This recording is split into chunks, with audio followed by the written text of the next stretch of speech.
evening, Pittsburgh sports fans. Welcome to the Pittsburgh Sports Desk. Joining me are my co-host, Edward, Tracy, and Mac. How you doing tonight, gentlemen? Wonderful. Awesome. Thank you for asking. Hi, boy. Lively bunch. How yin's doing? We're gonna switch up things a little bit tonight.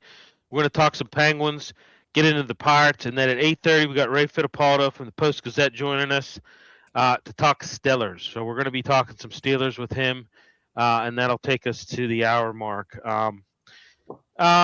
Yeah, lots to talk about with him. Lot to pick his brain on. So that'll be awesome. So, all right. So let's talk, gentlemen. Penguin season's over. Tough way to go with that York goal in overtime. What'd you think of this Flyer series? I mean, we talked pretty much the entire series, and albeit the last game. Just a letdown, absolute letdown. Hoping we'd get a game 7, but and by the way, if they would have had a game 7, I believe, they would have taken care of business at home. Let's start with Mac. Mac, I mean, I know you weren't too optimistic going into Game 6 in Philly, and I kind of felt your concern. Let's say because I felt like, hey, you know what? Yeah, you've won 2 in a row, but you're going back to Philly, and this is going to be hard to get it done. By the way, I thought they played well. I mean, but let's say, what did you think, Mac? Well, I mean, like I said last week, this isn't a boast or a brag. I just didn't think they were going to win, and the only reason I didn't is because, if I had to throw those 6 games, and throw out all the goals, like I always say, it's like boxing. If you take the goals out of the hockey game, who won that hockey game? And I have to say that probably 4.5, if not 5 of the 6 total minutes of game minutes, the Flyers kind of controlled the play, and it just looked obvious, especially on the defensive side of the game for Philly. They just kind of controlled, the game, and was for most part, as young as they were, more patient than our team was, and it was pretty clear that was throughout the entire series. So I wasn't shocked by it. I think the game went a little less conservative than I had predicted. I thought they were flying around both teams, but in the end, I mean, one goal does it, Bill. Well, yeah, it was a bad bounce, and yeah, you're right. Yeah. One goal does it. I mean, both teams played. Yeah. I mean, I thought Vladar really had a great game. I thought Shelov's had a spectacular game as well. How many saves did he have that kept them into that game? That kept that game scoreless. Both goaltenders. I mean, it was back and forth hockey.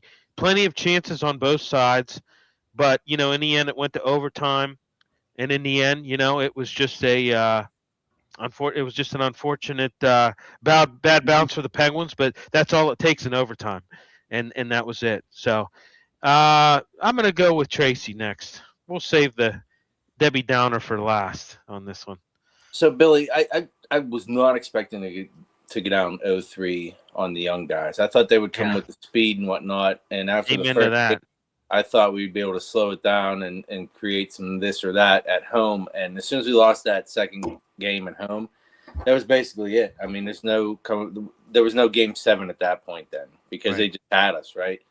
I don't know if everybody else saw it, but I definitely felt like Letang had lost 2 steps.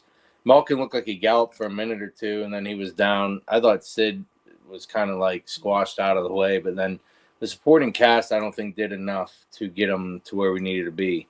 But that wasn't a bad team. I mean, they lost to a really good team, and I do think that they actually beat us. I just don't know that if we don't break it all down and reset, we're going to have anything different next year too.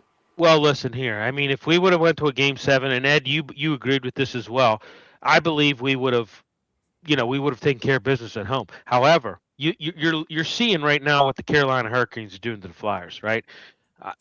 I talked to one of our counterparts in Philly, Pat Bernard, and I said, hey, Flyers did against the Penguins. They're not going to be able to do that against the Canes.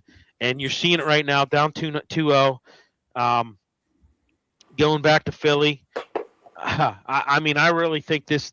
I don't know this. I mean, they take one game here in Philly, but I think it's going to be over in 5 games, 4 or 5 games. The Hurricanes may sweep the Flyers, but it might go to 5 games. But I think that's about it. I just this Hurricanes team is they've kind of ran into the buzzsaw, I think, so to speak. But no, I mean, point well taken.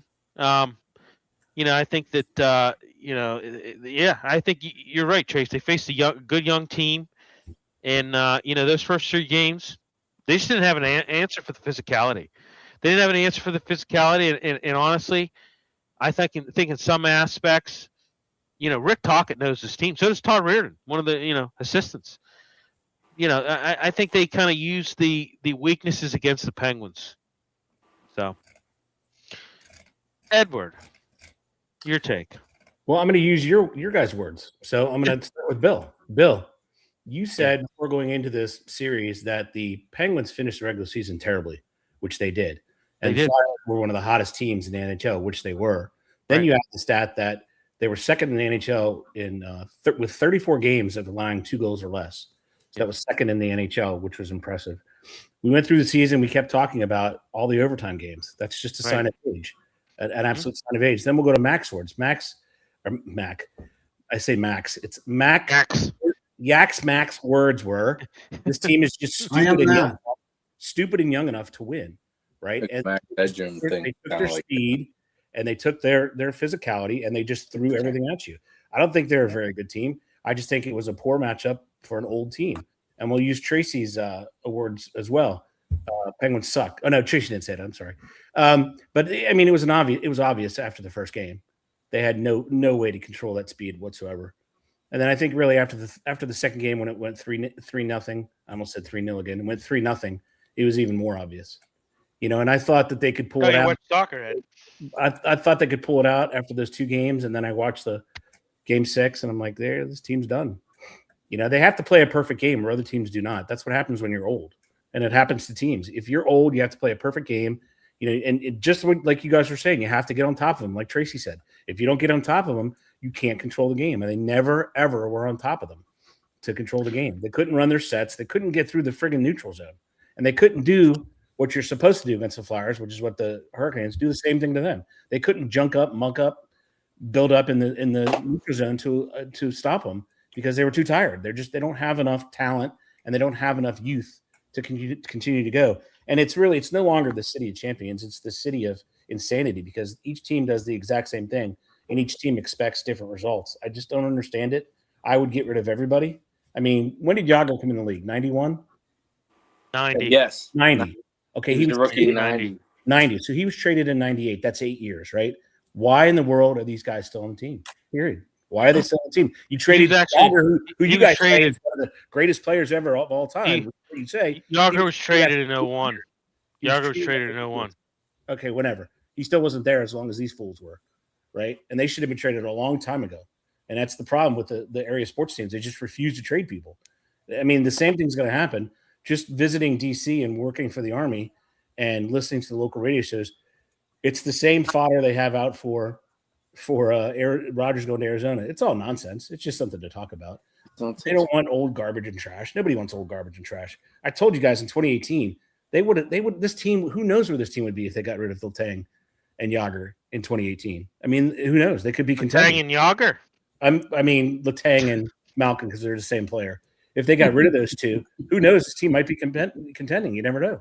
I mean, they have to cut bait, and we're just going to laugh. You guys might not laugh. You might cry, but I'm going to laugh because they're not going to do anything different. The team died when nobody in Pittsburgh wanted to buy them, and nobody with ties to Pittsburgh wanted to buy them. They're just it's a joke of a team because they're not owned by the locals.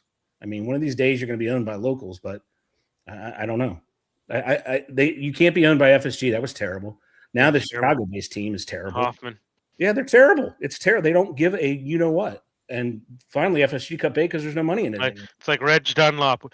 Yeah. Guys, we were just some rich broad's tax write-off. Exactly. Right. Exactly. Reg knew it. I think your best word there, Edward, was Junkamunja. Right in the neutral zone. The Junkamunja. We got to get the Junkamunja going. Well, I'm going to say this. I think in Game 4, they figured out a way to stifle Philadelphia's. They figured out a way to stifle them. They figured out a way to, when they cross our blue line, we're going to take away their time and space. You saw that because they weren't able to cycle the puck like they were in the first 3 games. Philadelphia cycled the puck like no tomorrow in the first 3 games. They weren't able to do that in Game 4 or Game 5. Game 6 was a little different. I think things are a little tighter on both teams, and it was just, it was nothing going in overtime. And like I said, it was just a bad bounce for the Penguins, and that's all it takes. But I really think in this game, that Game 4 and 5, the Penguins did a good job of, they were, like I said, they were taking away the time and space. I thought the physicality was better. I thought they were knocking Flyers off the puck. I thought they were winning the board battles. I thought Shelov's. I thought it was a very good. I thought it was a very good decision by Dan Muse to go with Shelov's and set Skinner down. Not that Skinner was playing bad or anything like that. It just I don't know. It just wasn't the right. It just wasn't the right mojo at the time, I guess, is the good way to put it. It just wasn't the right. It just felt right to make a goaltending change at that point in time, and it kind of paid dividends, I think, in Game 4 and 5. But unfortunately, you can't go down 3 games and expect. I mean, it's very, very, very hard to come back being down 3 games and win force a Game 7. I mean, let alone force a Game 7, let alone win a Game 7. So I thought that was it, but it was just unfortunate what had happened in Game 6. But listen, I even if they would have gotten past the Flyers, they damn sure weren't going to get past the Hurricanes. Okay, so I think we can all agree on that. Am I right? Yeah, Hurricanes whooped them all year. Mm-hmm. All right, let's kind of shift here. Evgeny Malkin's future. We heard this week that Malkin's camp is reaching out to GM Kyle Dubas regarding his future. I mean, he had a pretty strong 19-goal, 61-point season in 56 games. My only thing is, when I heard this news breaking about they had to come out and initiate talks, I thought to myself, well, why are they initiating the talks? That to me already kind of sends a bad message that, geez, you would think that they wouldn't have to reach out and initiate talks. Listen, I think, you're hearing talks about Malkin could potentially go to Washington, which I don't see that happening. I don't see that happening at all. Number one, because, I mean, I don't know. I mean, was I seeing things, or did they basically do a tribute to Ovechkin? All right. I mean, they did it. They did. They did one. I know in the final regular season home game against the Capitals. So I don't see that happening. I mean, I don't see that happening. But he's coming back for another year. He already said he was. That's why he waved everybody off. He did the same thing, waved them off. Okay, so, but I don't see that happening. I think that I don't think that Evgeny Malkin, other team that we're talking about, he does have a house in Florida. They've been talking about the Florida Panthers, potentially that being a destination for him. But I think, I mean, what do you guys think? Tracy, I'm going to go with you. Go with Mac. Let's start with Mac because I want to see his side on Gino. Okay, go ahead, Mac. Yeah, well, I mean, I don't think there's any qualms about what he's done in this season versus his last 3 or 4. Arguably he's had one of his better seasons this year. Yeah, can I add one thing real quick? He was in the 93rd percentile in forwards. He was in the 93rd percentile in forwards in the NHL this year. So that all that said, you know what? This is what pisses me off about you. You never ever. Wait, my microphone's off. Hold on, it's coming. Keep going. Okay, go ahead, Mac. You know what? Just finish your point. I wish I could reach through and just choke his ass. All right, go ahead. You guys duke it out later on. Hey, Trace, we're gonna you gonna ref this thing? Oh, I'll flat out. Ding. I'll flat out annihilate Ed. Too small. Too small. I will flat out annihilate Ed. 100-pound difference for this one. But anyway, let's get back to Malkin, because let's face it, he had a point a game. You know, he only played in 55 games this year. 56. 56. Yeah. All right. Well, I mean, he had decent goals this year for playing in low games. All that said, they can't bring him back at $5 million. They just can't do it. He's a crutch on the PK. His shot is like non-existent. He doesn't shoot whatsoever. He looks to slide the puck, horizontally, left, right. He isn't even passing.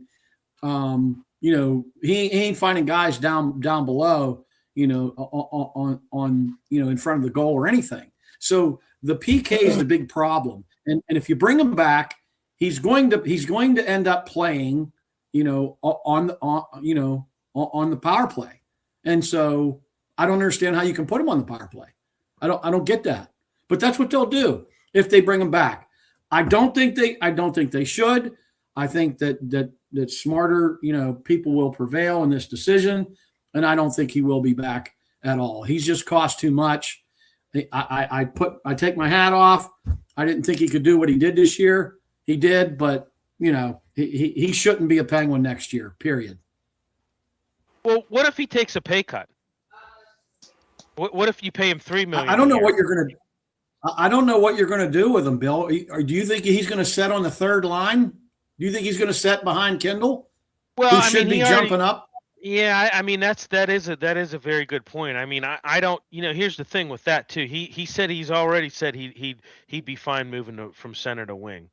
But I mean, I don't know. I'm very torn by the whole thing. Part of me wants to say give him another year. Part of me says, you know what, just let him ride off into the sunset. I just don't know. He was productive this year. I mean, like I said, 19 goals, 61-point season in 56 games.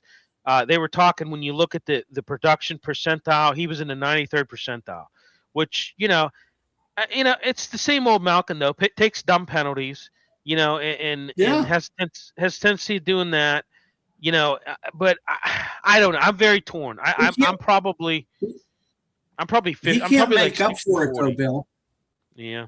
Right. Bill, he can't make up for those penalties like he used to. I know. When he did those penalties before, he could make up for it, and he could come back on his own and own whoever was playing against him. Well, that's why I said I'm about 60. Yeah, I'm about 60-40. I'm about 60% letting him just go wherever he wants to go. I'm about 40% bringing him back. I don't know. Well, I think the main point there, though, boys, is they have to play an uber disciplined game. Otherwise, they're losing, right? Because they're not going to win it in overtime because they're old, right? They can't. Then they're all sitting in a penalty box, which means they're giving the other team more of an advantage and getting even more worn down. So if they can't even stay out of the penalty box, they have zero chance of doing anything else. Letang and Malkin both were leading in penalties this year. It was terrible. Well, Trace, let me get your take then. That's my take. I think Malkin needs to play well more of a disciplined game. If he doesn't want to play the third line, then bye. We said goodbye to Yager too. Malkin can go just as well. I think Crosby has hit that Rushmore-ness where he ain't going anywhere. But if they're not going to be rebuilding, then let's stop spinning tires, because I was not happy watching Letang about 2 steps slower, and he had 20 minutes of penalties in one series. 20 minutes. He didn't do anything else. But hey, whenever you can't keep up with guys, what do? You have right, exactly. So that's what happens. You see that happen, and a lot of times that's your, sometimes that's your cue that maybe you need to part ways with them, or maybe you just need to retire, for crying out loud. Who's going to have the come to Jesus moment with him? Is it Crosby's job? I don't know, because where's Crosby's headspace on this whole thing? Right. You know, does Crosby want them back? You know what I'm saying? I mean, Crosby's a creature of habit. Is he? You know what I'm saying? That's almost like a security. You know, maybe in a way that's like a security blanket. What happens if those guys go?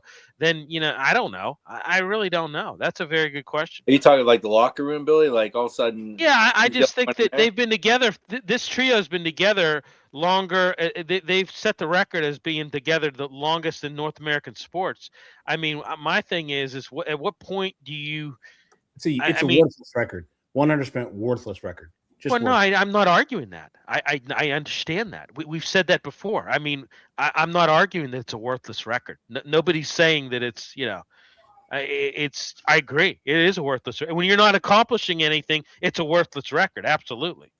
So, but Ed, go ahead. Finish it off. Finish it off. I mean, it's obvious. Here we go, guys. Ready for this? It's obvious that change has to happen. It just has to happen. It happens with everything. You can use any analogy you would like. I mean, I would love to have one of my old cars back, but after a while, they just don't work anymore.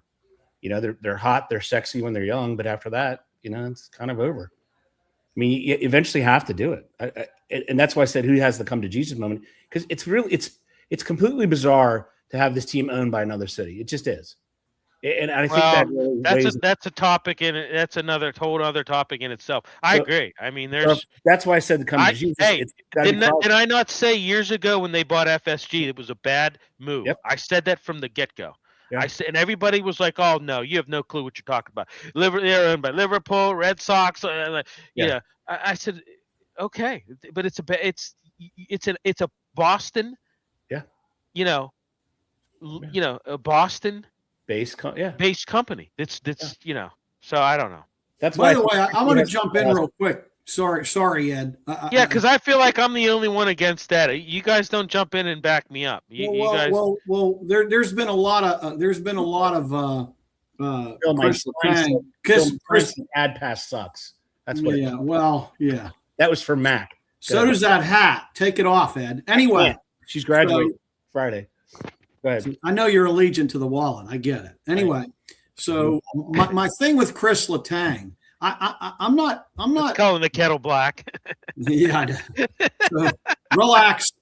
So my point is Chris Letang, we could say what we want, but arguably he was one of their better players, in the series with the Flyers. I mean, game 5 and 6, he was awesome. I memean, there's no doubt. I don't think he had a regular season that was worth, anything. But he wasn't awful. He wasn't awful, in the playoffs and down the stretch. He gave you a couple good games. I agree. Yeah, he did give you a couple good games. He did. Maybe the first 2, maybe a little shaky, but I agree. 4 and 5 and even 6, he played like a guy with on fire. But put your hand down, Ed. We're not talking to you. All right, so. That is an indictment on your organization. I hate to tell you that. That's an indictment on your organization if that's your best, right? It's just time to go. You just have to admit that it's time to go. It is. It doesn't matter if there's a thing in life called flickering. Have you ever heard of flickering? Flickering is when you have moments of brilliance that you still think you're good. Happens to athletes, happens to everybody in every walk of life. It's called flickering, right? Sure, there's a flicker. There's always going to be. But it's an indictment on your organization. There's young kids in Wilkes-Barre who are better than Letang. Period. Well, Ed, the problem with your statement is they can't get rid of them for 2 years. Of course they can. No, they can't. They have a general manager. All he has to do is say goodbye. No. There's no cap relief if you get rid of him. You can't do anything with his contract. Go take a look at it. It's locked. You can't do anything with him. Again, an indictment on the organization. What are they going to do? Just pay him and just so he don't play? You have to, Mac. What? Oh my goodness. So you're going to have a team that's going to have a terrible defenseman and another terrible power play. What are you going to do? Listen, you're smarter than that, Ed. You're smarter than that. Give me the alternative. Give me the alternative then. If you just continue to allow him to play through his contract, what does that do to the organization? Listen, I'll agree. It's going to suck. No. It's real. You listen. With that mentality, you couldn't be a sandwich artist for me in my goddamn corporate. Yes, I could, because if the sandwich is old and the meat's old, I'm not going to serve it. No. So you're right. You're telling me that because he has a 2-year contract, I have to keep him. That's why. You gotta. No, you don't. You're stuck with him. Stuck. That's terrible then. It's stuck. All right. Before we got Ray coming on here momentarily. Let's talk let's shift. I know, we're kind of like, we could keep this going, and I kind of do want to keep this going, but I also kind of want to also cover the Pirates a little bit too. So let's talk a little bit about the Pirates. Bad loss last night, 9-0. Bad series against the Cardinals, getting swept. Didn't do too bad against the Reds. Let me ask you guys something. What would you? Yeah, I'm looking at that too. I don't know what He looks like the goth kid from South Park. Thinking little Nick. Let me ask you, what's the grade you'd give Donnie Kelly at this point in time? Trace, I'm going to start with you. Ooh, because I think Donnie Kelly, I think there's been some issues with the way he's pulled pitchers. I think there's been some lineup issues that he's had that he's botched, and I don't know. I've kind of had this guy's back, but I'm kind of starting to see some things that I don't like in some of his lineups, and pulling pitchers too early, letting them. There's been some issues with it. I know the bullpen has kind of struggled this year, but I just and for the love of God, let's not. Jared Triolo is like, Key Brian Hayes 2.0, and I'm just getting tired of this whole thing. Oh well, he's hitting under 200, but hey, he's a Golden Glove third baseman, so let's continue to play him. But what's the grade so far, Trace? I would say he's got about a C so far. But the one of the main things I do want to bring up, Billy, is they're 19-17. They have a winning record, and they're in last place in the NL Central, and it's because the NL Central is in fuego. Every team in there has a winning record, and it's just hot right now. Like that's the league. That's the division. What's that tell you? I know. What's that? I mean, it's going to be hard this year. So there's some positives they have going on, right? Gonzalez is hitting 317, but then he's also in the negative. He has no home runs, right? O'Hearn is hitting 301. Those are two solid hitters right now. But then you got Ozuna, who's hitting DH at 184. That is burying us, right? And then home runs, we got Cruz at 9. Low at 8, that's helping, but then Gonzalez at 0 and Davis with 2. We need him to hit a few more too. Mac, what would you give Donnie Kelly? I'd give him a B. I mean, your guys ain't swinging the bat. I mean, you got what, 3 or 4 guys that are hitting over 250. I mean, your main pitcher is over 3.5 on ZRA. I mean, he's got 3 or 4 wins, but you're expecting him to come in and pitch. I mean. You depend on, is Mitch Keller your ace now? I mean, I'm just asking. I mean, so if you look at the pitching staff, it's less than stellar. So they ain't swinging the bats for him. So I hear you with the decision making, Bill, but they're still 2 games over 500. They're in a tough division now. Let's not forget. Yeah. My God, so I'll give them a B, if not a B plus. Ed, Mac stole my thunder. I was going to give him a B plus. He's 19-17. Come on, they're still relevant. Yeah, how can you not? I mean, and to all those points, he cannot swing, he cannot throw, he cannot field. He puts the players in positions to succeed. Whether or not they do that it's on them. Right. Let me ask you something. It was posed. I was listening to the fan today. It was posed about this. Would you move Connor Griffin to lead off? I think he'd do anything to increase. I mean, there's a question, guys. Yes, he's 19 years old. Yes, he needs as many at-bats as he can. Yes, 100% yes. 100% okay. Yes. I really threw you off with that one, huh? Jeez. It's not an instantaneous. I think that was. I don't know if he was thrown off. I think it was a deep thought. Right. Yeah. Okay. All right. Well, you on 7 gems, 4 apples, or 12 oranges. Hurry up and make your answer. I mean, I'm just saying, they were talking about this. He's in the 5th spot. I mean, they were saying, hey, why don't you, what would be the harm in moving him to lead off? Nothing.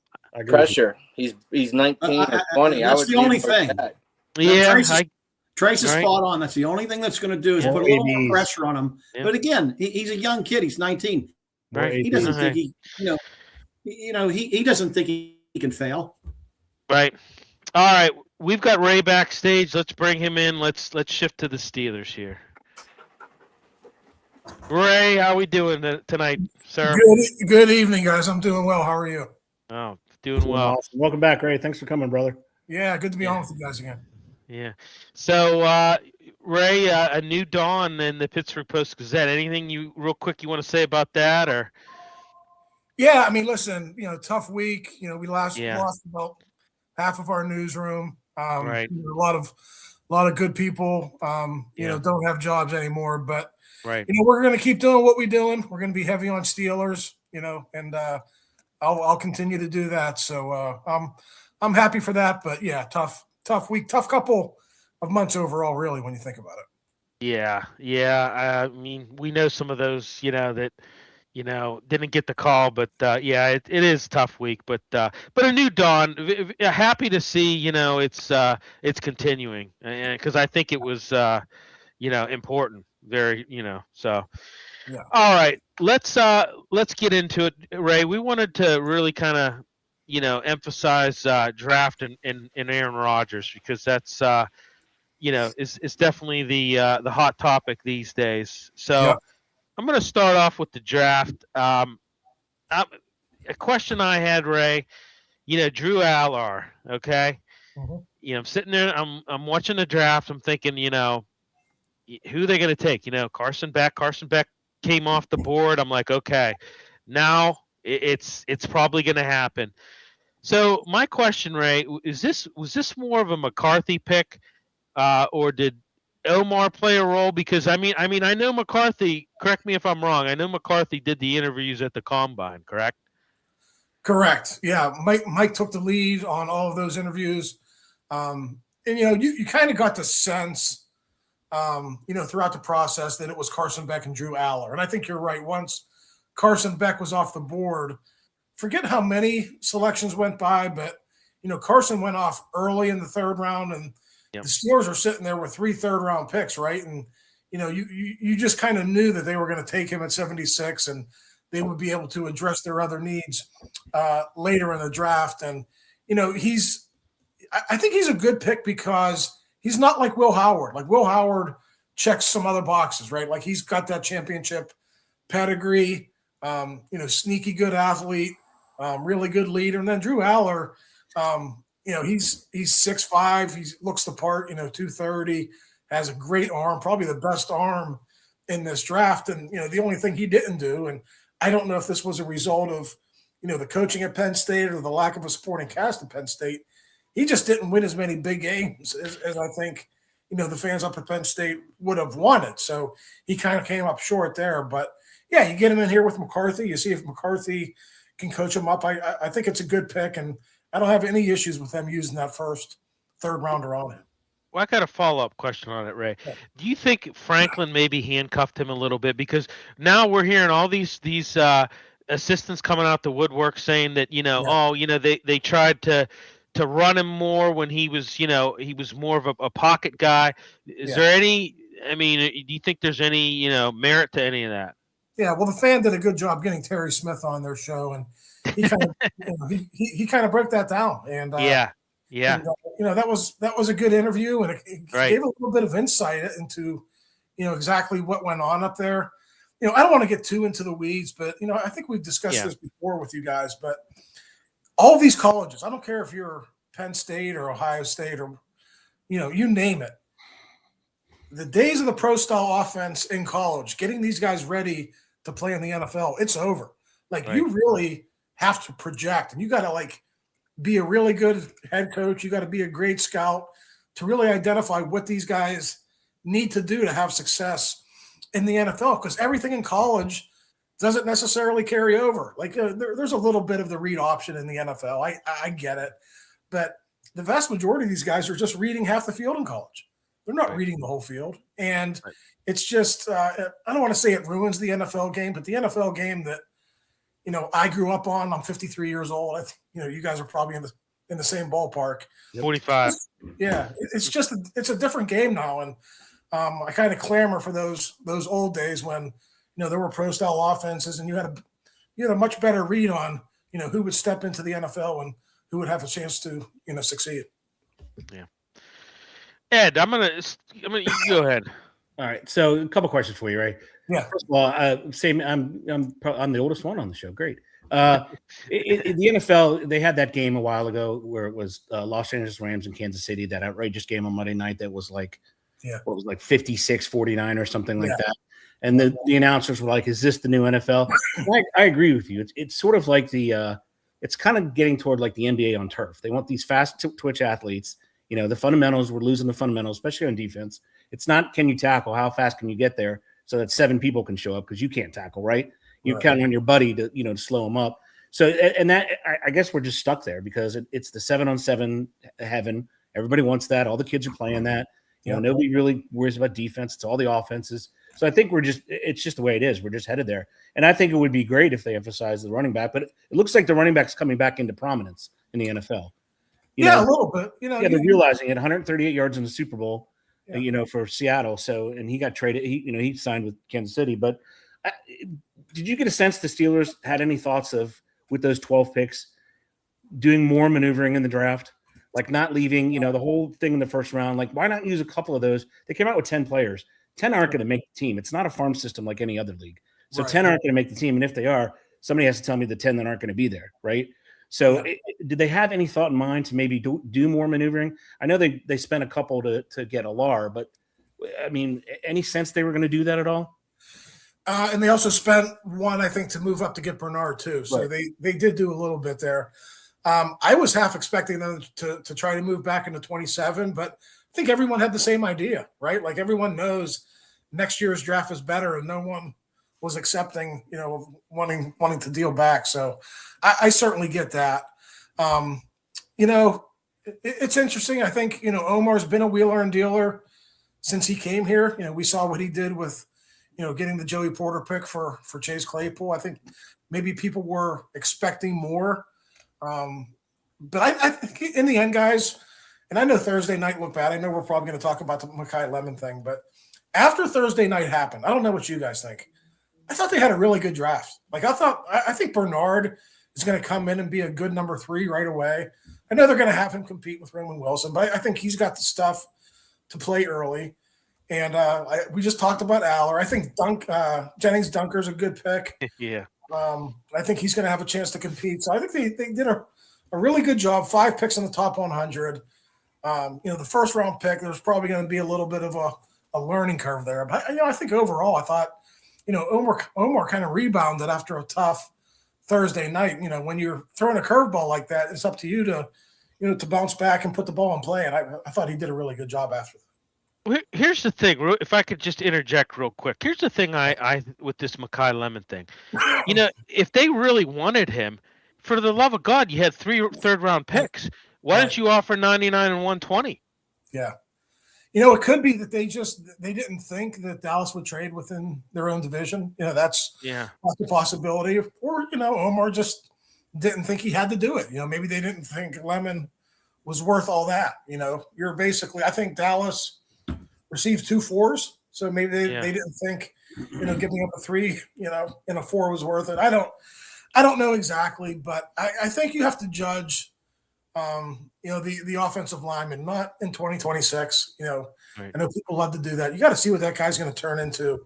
I think in 27, 28, and 29. I think he's got everything you want to be a really good offensive lineman. I think he just needs good coaching. I think he needs time to develop, and he's certainly going to get that here with Mike McCarthy and James Campen as his offensive line coach. Go ahead, Mac. Well, this is part. You kind of stole a little bit of the question that I had, but in reference to the loss on Mekhi Lemon and how overblown it was, throughout the whole draft and local media and everything else. A lot of people viewed it as a knee jerk to kind of go and sell, as you were saying, to go up and grab Jeremy Bernard, but the guy is 2 or 3 inches bigger than Lamon, however we're talking his name. But I think he fits in the slot very, very well. He's a good route runner, but I think he's downplayed by the mistake that some people deem the mistake for losing Mekhi. What say you?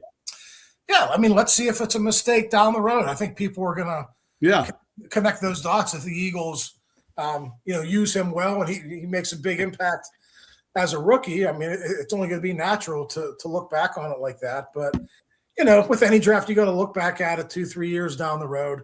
I think Lemon's going to be a good player. I'm I'm not saying that he won't be, but, there were some things that happened at the combine, didn't interview very well. I think everyone saw his interview on stage. It was a little bit, dramatic. And, some people were worried about, maybe his personality. But, hey, clearly the Steelers were not. They brought him in for a pre-draft visit. They had him on the phone. He was their guy. So if the Steelers, did their homework on him and, thought he was good to go, then, I'll believe him. But, it couldn't work out that both those guys are really good, right? Maybe Lemon goes on to have a really good career, and maybe Ionichor, does the same. Well, a team that may feel the pain of that, it may be Dallas, being that they're in this, the same division. So, which, that's a whole nother topic. But Bernard has some characteristics that you lost in Gainwell. He does run the ball. He is a returner.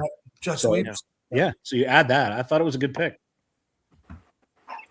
I agree. Yeah, he's like 6'1", and in addition to what he could do around the line of scrimmage, running the ball, he's a good yards after the catch guy. So you get him the ball in space near the line of scrimmage as a receiver. He's not a deep down the field guy at this stage of his career, but I think intermediate routes, Pittman's probably going to be your possession guy on third down. Yeah. You just got to figure out a way to get Bernard involved, and I think they will.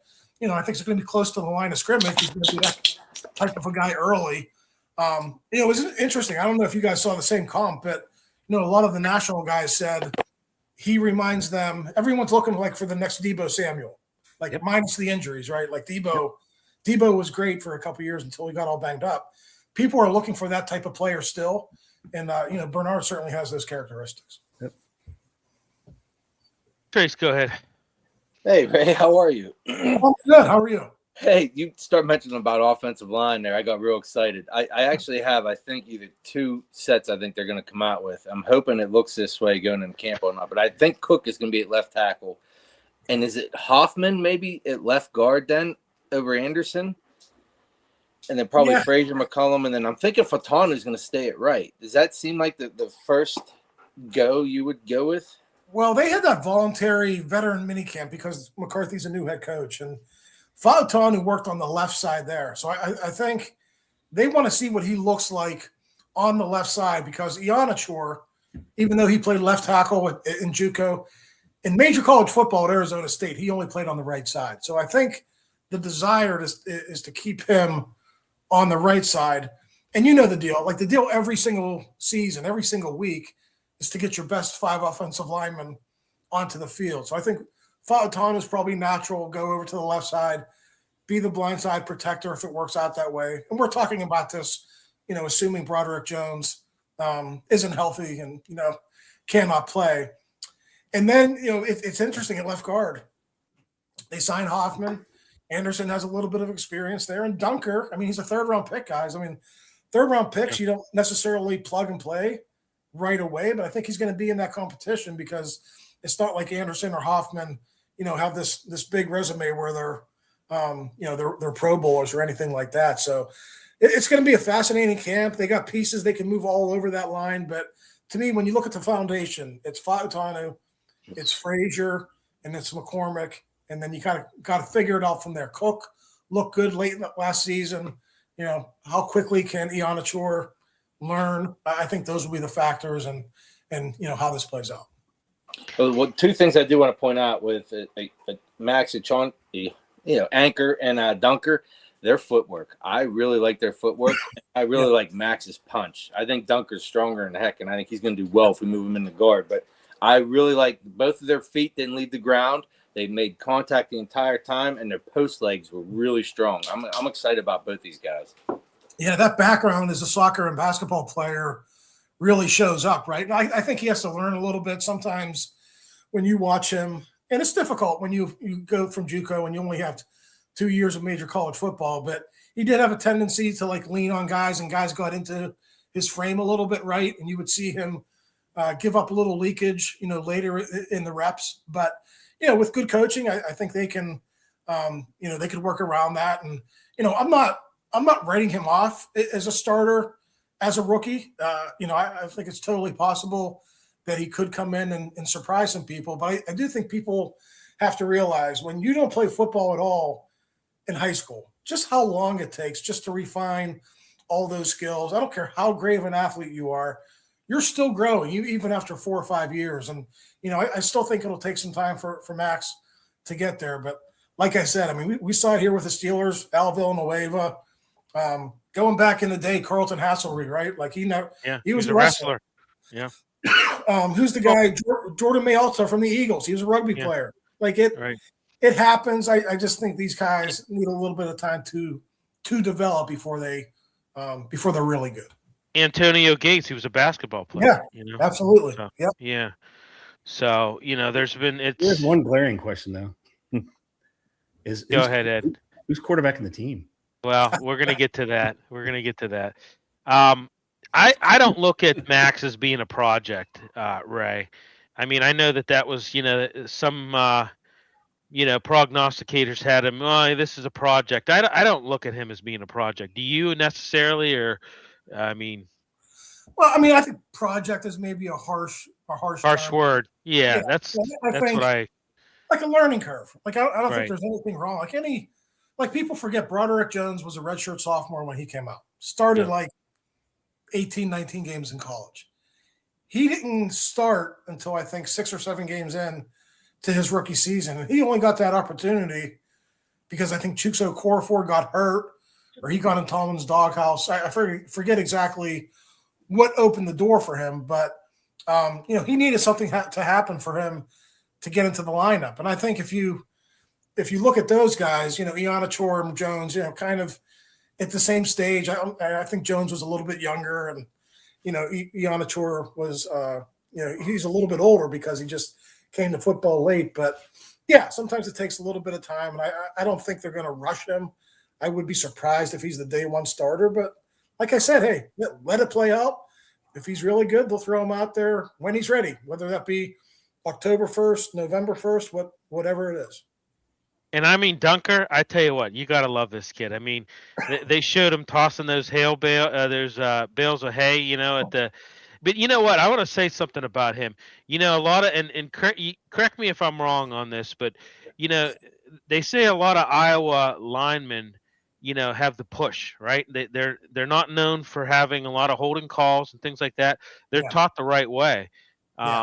So I like this kid. I thought that was a great pick, and when you watched him in Iowa, God, he was an attacker, man. He just, he was just looking for somebody to hit, and that's what you want. I mean, he's I think that was a really good pick. I really like that. Not downplaying Max in any way, Ianachor, but I really like the Jennings Dunker pick. Yeah, so. Well, listen, when Iowa, you're always going to be schooled well in the fundamentals. Kirk Ferentz came up under Joe Moore. He was Joe Moore's graduate assistant at Pitt. Joe Moore, the best offensive line coach ever. In this sport, and he learned the right way. And Kirk has passed that on to his offensive line coaches over the year, and you just know it. And that Hawkeyes offensive line, including Dunker, the other 4 guys, won the Joe Moore Award for the nation's best offensive line. So all those guys together as a unit, they were really good as well. All right, guys, you got any more draft questions?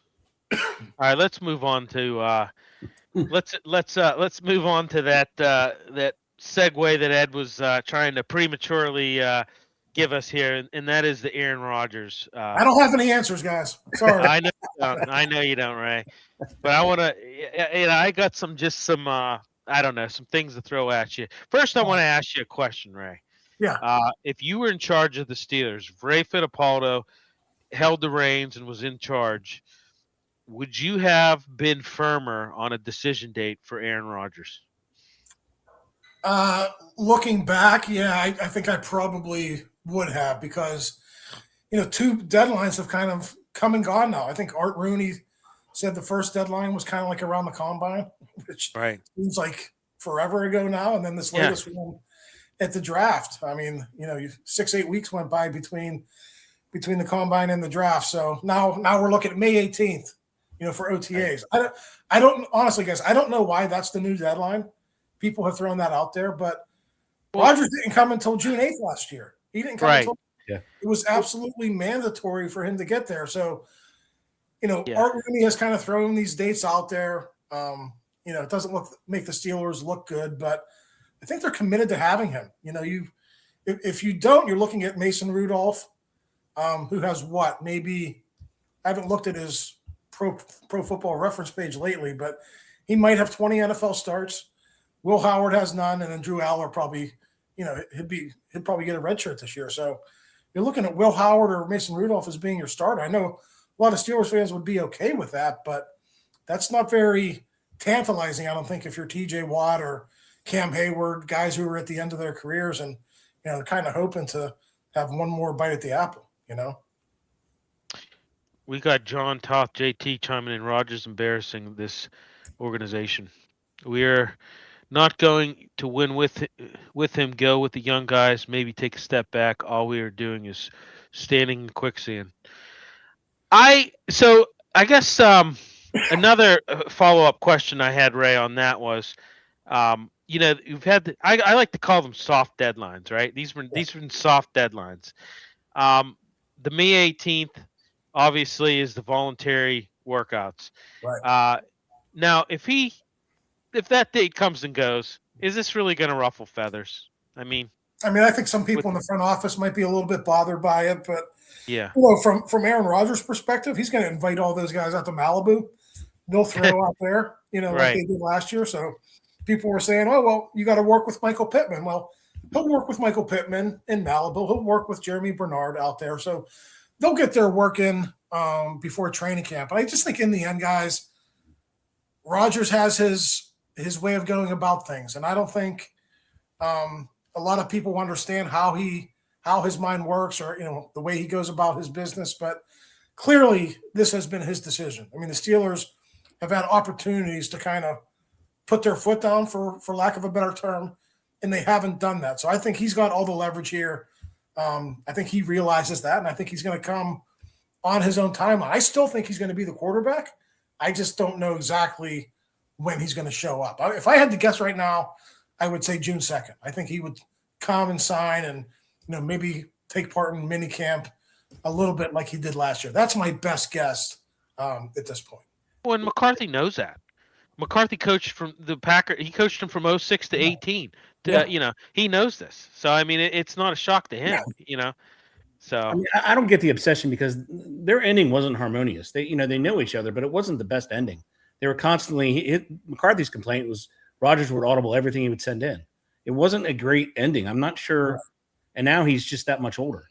He's 8 years older. So if it were me, I would let him retire and just go for it. Yeah. Listen, that if Will Howard would be the guy and let's say they would go 5-12, you probably going to have a top 8 or 10 pick, right? And I think with all the quarterbacks who are coming out, that might not be bad enough to get Arch Manning, but maybe there's like a Phillip Rivers or a Ben Roethlisberger there in the top 10 that you can go after. Maybe it's like the 2004 draft. You never know how these drafts are going to work out, but I think 2027 is looking really good. We'll find out what happens in the fall. Some of these guys are going to rise. Some of these guys are going to fall, and it's going to be a fascinating season. But as we sit here right now, I still think the Steelers are going to be players in the 2027 quarterback draft. I still think they're going to be scouting that class hard no matter what happens this year. Yeah, a lot of them are pointing to the kid from Oklahoma State, Messemeyer. Yeah. As a possibility for the Steelers. It's not, and it all depends on how they play because last year they had 55 quarterbacks and it ended up being Mendoza and nobody even had on their board. So, and you know what the hard thing, all these guys are switching schools. So they're playing in different offenses. Yep. And it just makes the scouting so much harder now. And yeah, I don't know. We're going back on that other tangent, but I've talked to people in the NFL about it. I think it's really frustrating for them, but this is the business they're in. They can't tell the colleges how to play their game. Because they're trying to win and they're trying to keep their jobs. Yeah, right. They have to coach them once they get to the NFL. That's the only thing that they can do. Robin's not happy. Yeah. Mac, go ahead. You go. What, on the Rodgers thing? Yeah. Oh, jeez.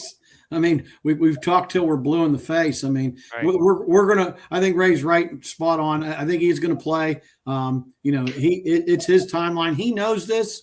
The Steelers want him. They're in bed with him. They're not changing their mind. This is going to be it. The only way they're not going to do it is if he comes out publicly and says, "I'm retiring. I'm done playing," and it's going to shock everybody, to include the entire organization, top to bottom. And this whole thing about Arizona, here's the thing. Do you really think he wants to go? I think he built some rapport with the organization. Do you really think he wants to go and learn a new offense? I mean, I think it's going to be Steelers or retirement. But however, I will say this: they put this tender on him. I believe they're not 100% sure he's coming back. That's why they put the tender on him. I mean, maybe but that's what I think.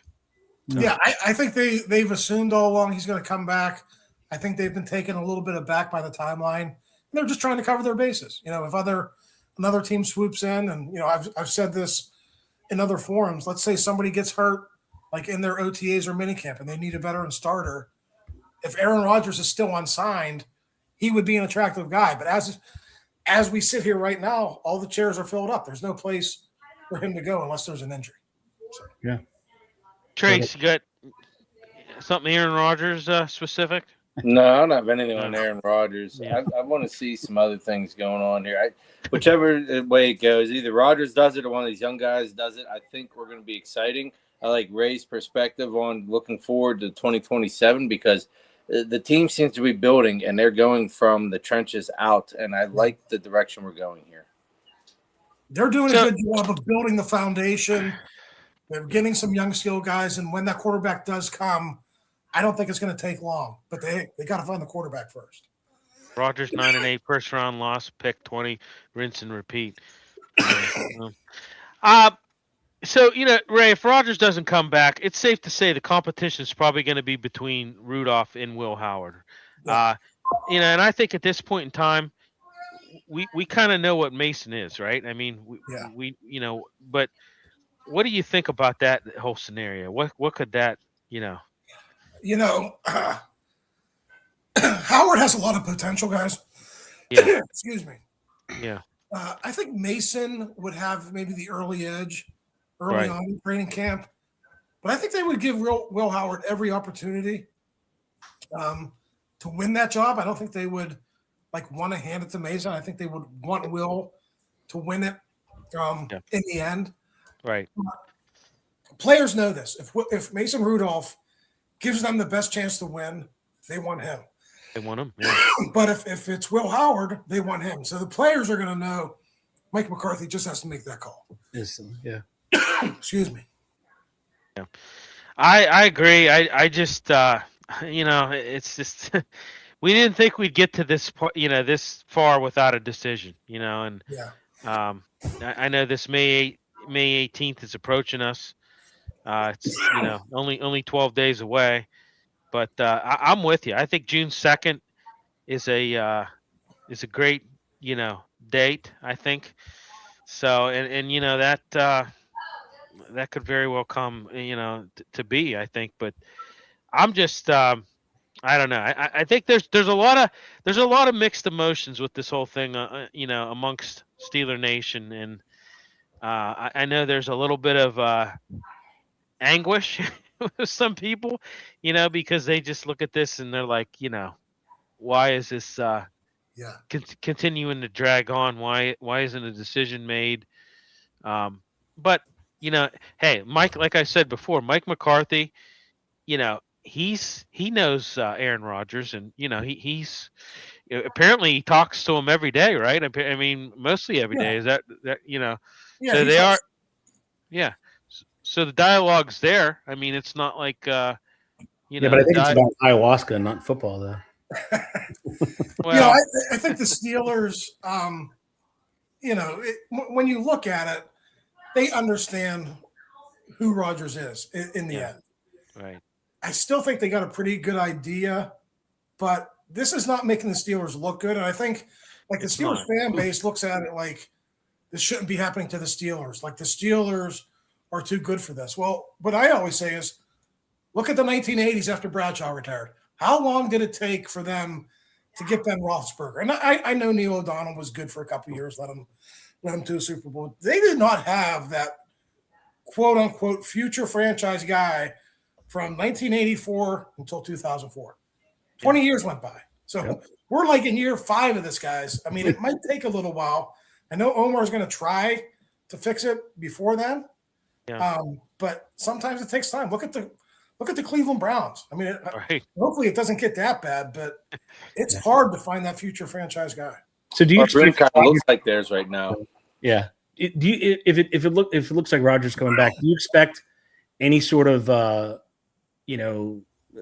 more flexibility in the play clock? I mean, they know the offense inside and out. Do you think anything dynamic is going to come as the league has changed, as we've talked?